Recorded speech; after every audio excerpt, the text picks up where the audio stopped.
do flas për projektin I Love Vlora. Siç u tha dhe u diskutua,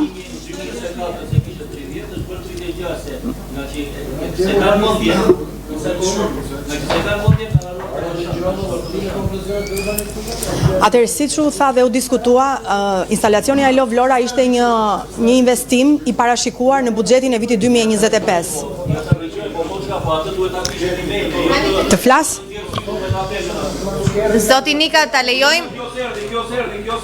Zoti Nika, ju lutem pasi të mbaroj drejtoresha, mund të ngrini Në fakt, ky instalacion bashkë me preventivin ishte i paraqitur ditën që u kalua dhe u miratua projekt buxheti vitit 2025. Pra në të njëjtën formë, në të njëjtën mënyrë ishte i paraqitur dhe atë ditë. Por, duke qenë se diskutimet zgjatën, nuk u arrit që të shikoheshin ZMZ të gjitha investimet që ishin parashikuar te Drejtoria e Turizmit. Siç ju tham, ishte një lapsus, është një gabim, tani llogarit janë të bëra që kishte kaluar në shpenzim. Po e ke rritur ti vlerën. Po sepse lapsusi është sepse nuk ishte llogaritur të VSH-ja. Pse kush e ka fajin? Ne kemi fajin apo ju që nuk llogarisë? Tani është pjesë tjetër, është pjesë, dakord. Atëherë un po ju sqaroj nga ana teknike.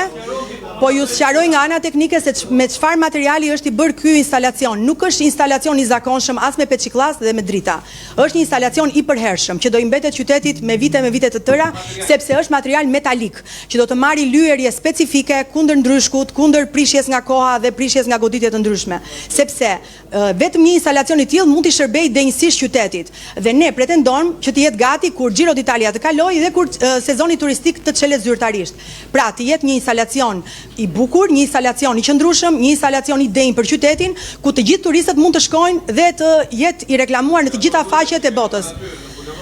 Lulet janë me dëshirën më të madhe u bën nga shkolla industriale me një kosto, nuk mundej shkolla industriale, e kam diskutuar me drejtorin e shkollës industriale, është një punë precize që ka nevojë për një punë të jashtëzakonshme nga ana e firmave të cilat punojnë metalin. Nuk mund ta bëj dot shkolla industriale me mjetet e saj, se sa do janë nxënës me mjete deri diku primitive.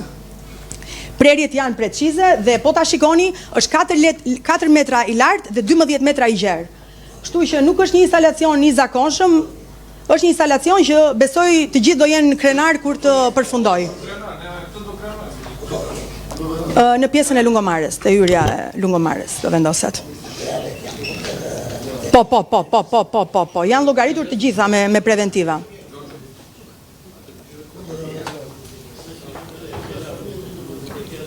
Preventivat janë, nëse doni, unë u anis të gjithë në email, i verifikoni, i kontrolloni në firma të ndryshme që punojnë hekurin, nuk ka as gabimin më të vogël. Leti verifikoj, po gjithsesi, meqense ju e sillni vazhdimisht problemin e... Patjetër, dhe unë po ju them që mund të verifikoni. Ne jemi audit, dhe vendimare. Problemi nuk është jonë. Dani, doja të dija, nëse ka pyetje tjetër për instalacionin? Pyetja tjetër është që vlera e instalacionit nuk duhet ta kalojë 3 milion lekë që është parashikuar në buxhet. Vlera 3.6 nuk mund të realizohet. As vlera 3.6 nuk mund të realizohet, as 6 milion lekë të reja Giro d'Italias nuk mund të realizohet, sepse nuk mund të i vendosin fonde të tjera i 7 milion euro që nga miratuar Ministria e Kulturës për Giro d'Italia, 3 milion në buxhetin e dhjetorit dhe 4 milion në 63 në NBK 127. Atëre. Tjetra dhe website-i nuk mund të vendoset, sepse nuk ka lejon ligji i kulturës. 4 muaj para zgjedhjeve, 11 janar, 11 maj, nuk duhet vendosësh asgjë. Të diskutimet e tjera janë të gjitha pa vlerë. Të 3 ato rrugët që ka dhënë zotëria që ishin prioritet. Dhe ato 2 janë të reja. Dhe rritja e kësaj vlere nuk duhet diskutohet fare, nuk duhet hyjmë në detajeve. Në maj, në mbledhjen e majit 2025, kur mbarojnë zgjedhjet të tjera, atëherë do vazhdojmë të bëjmë diskutime. Të gjitha diskutimet janë pa vlerë. Atëre për pjesën e Giro d'Italia, të rishini zërat, të rishini çfarë vini do tepër, hajde të përmbajmë buxhetin 2024 që kemi miratuar dhe mos të dalin jashtë ligjeve dhe jashtë gjërave tjera. Nuk lejohet me ligj të bësh asnjë veprim më shumë apo më tepër qoftë edhe 1 cent. Faleminderit. Nuk duhet të diskutojmë fare ti. Shiko, edhe diçka tjetër. Edhe diçka tjetër. O Gjergji. Gjergji. Tani sa i përket pjesës së alokimit të fondeve, normalisht ne kemi nxituar këtu edhe në këtë këshill për të bërë miratimin në një mbledhje në mos gaboj deri në datën 11 janar në mos gaboj. Pikërisht sepse ne kemi kaluar lekët e përmbytjes sepse ne futemi në një fazë e cila quhet fazë zgjedhore dhe çdo shpenzim tjetër që zhvillohet sa i përket financave të pa planifikuara, siç është rasti Giro d'Italias për shembull. 6 milion lekë të re, 60 milion lekë. Unë nuk e di çfarë do bëhet me këto 60 milion lekë, se s'kemi asnjë shpjegim. Çfarë do bëhet me këto 60 milion lekë?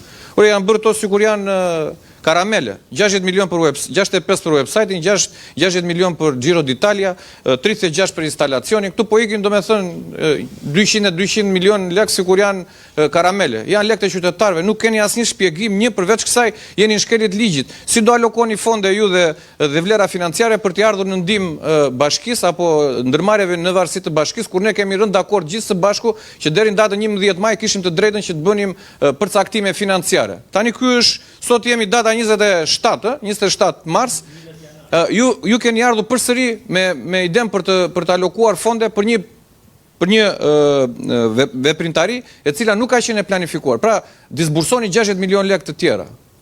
Këto kush do t'i menaxhoj? Për çfarë duhen këto 60 milion lekë? Asnjë shpjegim. Ka ardhur ky relacioni me të drejtë, unë e lexova tani se na erdhi në minutat shtesë. Se kështu e keni ju, ato që i keni me o i lini në fund të projekt vendimeve ose i sillni shtesë. Thoni kemi edhe këtë ta miratojmë. Tani 60 milion lekë, për çfarë do shkojnë këto 60 milion lekë për Giro d'Italia? Ku ndërkohë është planifikuar në buxhetin e shtetit nga Ministria e Kulturës dhe Sporteve një shumë e konsiderueshme lidhur me këtë aktivitet. Tani ju thoni dhe 60 milion lekë. Çfarë do dalë me pankarta të mbështesim Giro d'Italia? Kur ka dalë? Po s'jam duhet ta gjeni juve kur ka dalë. Po s'ka lidhje. Ore, edhe një herë ta përfundoj. Tani këto ju më s'ka lidhje për bisedë. Unë do të them timen ti thuaj tënde në Doris, s'ka. Po le të dalje ka të planifikuar në buxhet ajo. Ore. Edhe një. Sot ne këtu ju vazhdoni se po që se edhe këta kolegët socialist po jam i bindur që gjitha sa themi gjejmë rati. Zoti Nika, të lutem të mbaroj zoti Hoxha dhe më pas vijojmë. Zoti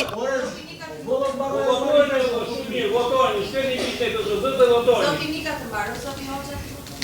Në kuadër dhe të kësaj që u diskutua sa i përket shkeljes së ligjit për alokim fondesh, në këtë moment unë mendoj që edhe drejtoria juridike, po mendoj që edhe kolegët socialist, të cilët i kemi diskutuar këto edhe para se të fillonte mbledhja, janë të qartë sa i përket kësaj. Ne s'kemi pse bëhemi palë me shkeljen e ligjit, qofse kryetari i bashkisë, zoti Dredha, edhe këta zotrinj të tjerë që janë nën kryetar të bashkisë, që janë kandidat për deputet, që duan të marrin fonde nga buxheti i bashkisë, nga taksat e qytetarëve, për të bërë qoka, për të bërë aktivitete personale, për kapital politik, unë mendoj që edhe kolegët socialistë kanë arsye që të futen në këtë shkelje ligjore për të miratuar 60 milion lekë sot ne për Giro d'Italia. Nuk kemi asnjë argument këtu se për çfarë duhen këto 60 milion lekë. Por dakord, po marrim iniciativën që ti miratojmë.